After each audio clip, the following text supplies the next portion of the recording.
যদি তুমি এবছর ভূগোল অনার্সে ভর্তি হয়ে থাকো তাহলে প্রথমেই তোমাকে অনেক অনেক অভিনন্দন।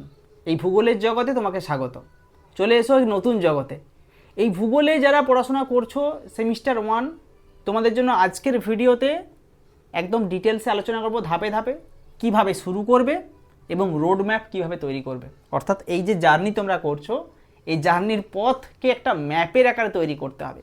শেষ পর্যন্ত দেখো, স্টেপ বাই স্টেপ তোমাদেরকে বলবো কোন কোন স্টেপ তোমাদেরকে ফলো করতে হবে। ডিটেলসে আমি এটা নিয়ে রিসার্চ করার পর তোমাদের নিয়ে আলোচনা শুরু করছি। তো চলো শুরু করি আর দেরি না করে। প্রথমত দেখো রোড ম্যাপ তৈরি করতে গেলে তোমাদেরকে প্রথমে কয়েকটা স্টেপ ফলো করতে হবে। আমি 4টে স্টেপ লিখেছি, 4টে স্টেপ তোমাদেরকে অবশ্যই মাথায় রাখতে হবে। তারপর তোমাদেরকে সাকসেস ফর্মুলা বলবো যে কোনটা তোমাদের কোন ফর্মুলায় তোমাদেরকে চলতে হবে, যার মাধ্যমে সাকসেস অবশ্যই পাবে। কাজে ভিডিওটা শেষ পর্যন্ত দেখো, একদমই স্কিপ করবে না, তাহলে অনেক কিছু মিস করবে। দেখো প্রথমত স্টেপ 1 যেটা, সেখানে আমরা জানি যে এখানে তোমাকে কিন্তু ভয় পেলে চলবে না। অর্থাৎ স্টেপ 1টা খুব ইম্পর্টেন্ট, আতঙ্কিত হওয়া চলবে না। নতুন সিলেবাস তুমি হাতে পেয়েছো, সিলেবাসটা ডাউনলোড করো ইউনিভার্সিটি অনুযায়ী এবং সেখানের যে সিলেবাসটা ভালো করে দেখো।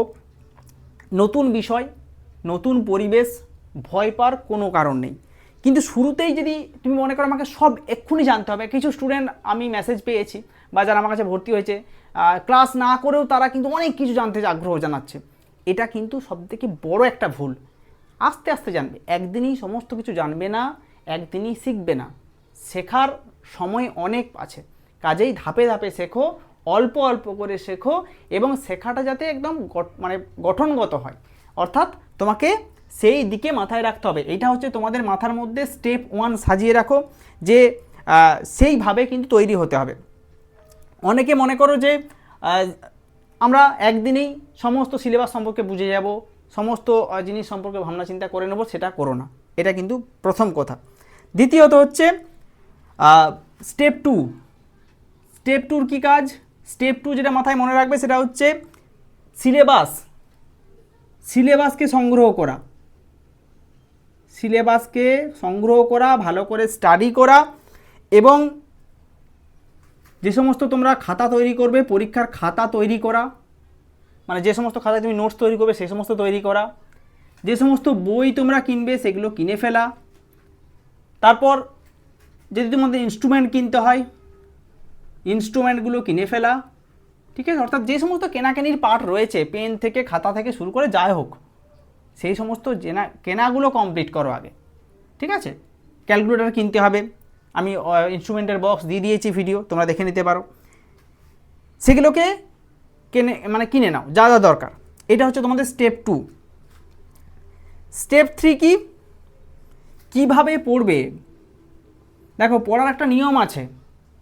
তুমি টানা থিওরি পড়ে গেলে প্র্যাকটিক্যাল করলেই না তা নয়। তাহলে মাথাকে ঠিক রাখার জন্য তোমাদেরকে থিওরি আর প্র্যাকটিক্যালের কম্বিনেশন রাখতে হবে।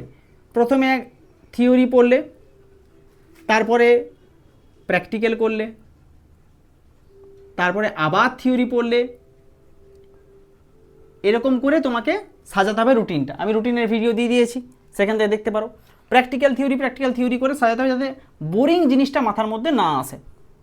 একই সঙ্গে তোমাকে লিখে লিখে প্র্যাকটিস করতে হবে। অবশ্যই যে খাতা কিনছো, এই খাতায় লিখে লিখে, রাফ খাতা কিনবে, এক্সট্রা খাতা কিনবে, সেগুলো লিখে লিখে প্র্যাকটিস করবে। এটা তোমাদের 3 নম্বর স্টেপ।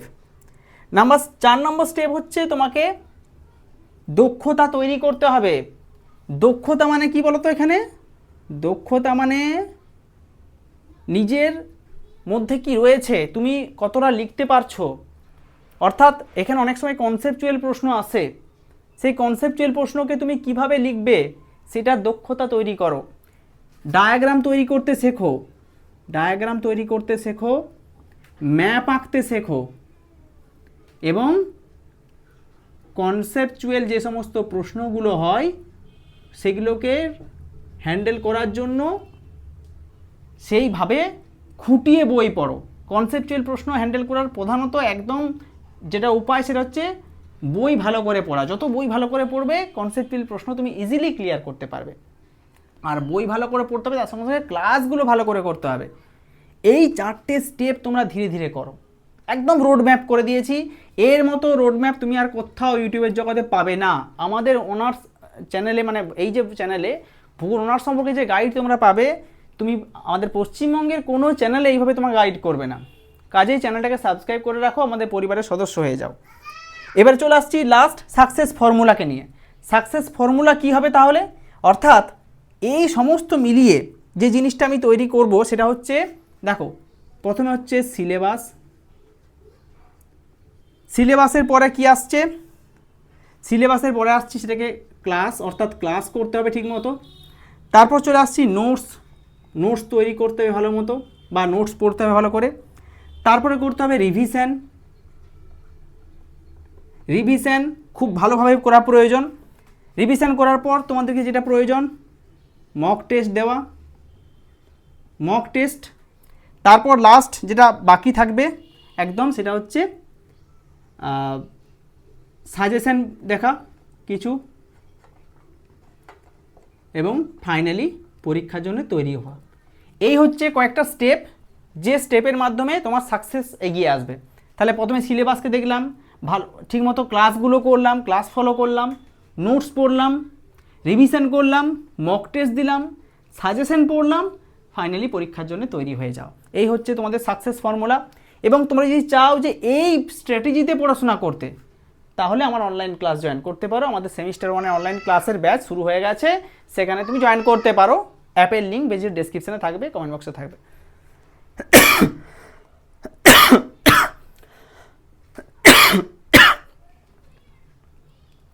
তো যাই হোক, ভিডিওতে তোমাদেরকে কতটা কি বোঝাতে পারলাম সেটা আমি বুঝতে পারছি না, যতক্ষণ না তোমরা কমেন্ট করে জানাচ্ছ যে ভিডিওতে কতটা তোমরা বুঝতে পারলে, কিভাবে শুরু করবে, রোডম্যাপ কীভাবে তৈরি করবে, তোমাদের ফুল স্ট্র্যাটেজি কী হবে। কেমন লাগলো ভিডিওটা কমেন্টে জানাও। চ্যানেলটাকে সাবস্ক্রাইব করে রাখো, সাবস্ক্রাইব করতে ভুলে যাচ্ছ অনেকেই, প্লিজ সাবস্ক্রাইব করে রাখো। ধন্যবাদ।